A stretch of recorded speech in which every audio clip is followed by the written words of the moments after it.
In Lightwave 8.5, a new multiply tool has been added. Let's take a look at it. If I go to the multiply tab, we've got Multishift. Now what I'm going to do is I'm going to select these three polygons, select Multishift, hit N for numeric. Let's move this over here. And I'm going to make sure that Multishift mode is turned on, and then using the right mouse button, it works pretty much just like bevel,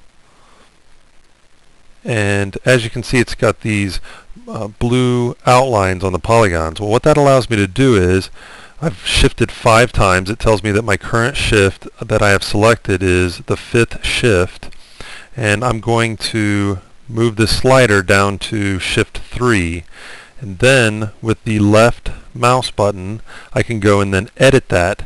I'll go back to, let's go back to 1, edit that one. Say I want to put an edit, I want to put a shift in between 1 and 2. Well, all I have to do is right click and I've got a new edit in there. Okay, I can just scrub through these and decide which one I want to edit. Now once I like what I have, I'm going to go ahead and before I stop, I'm going to go ahead and do a quick store to store that profile of all the bevels that I did, of all the shifting and insetting. I'm going to hit enter and take a look at what we have. Let me zoom out, kind of spin around, and I can say, well, I was really trying to build legs on a table and I forgot one. Well, all I have to do is select this polygon, go to Multishift, choose Quick Restore, and I've got everything that I did to the other ones. Now, if I wanted to save it for a later time, I can only have one profile stored. Well, I can actually save it to an external file and load that external file. So I could have a good collection of different profiles. I'm going to go ahead and hit enter. Now, that was, I had one polygon. I would basically beveled one polygon. I'm going to go ahead and turn this over. Actually, let's go ahead and go into subpatch mode, which is by hitting the tab key.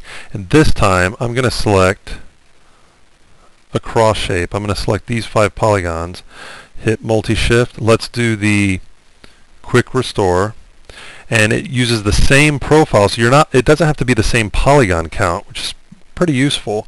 But I might go in and say, you know, it looks cool on these individual polys, but I'm going to go ahead and on this one jump back down, and even with the quick restore I can go in and start editing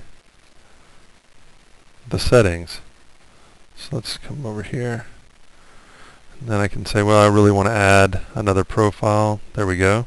So as you can see, if you want, you can use the next and previous to jump through the different shifts if you don't want to use the slider. So as you can see, by using the new Multishift tool, you can go in and work with individual shifts after you've already created them, and you can store and reuse shifts with entire profiles with as many shifts as you've done in that profile that you've stored.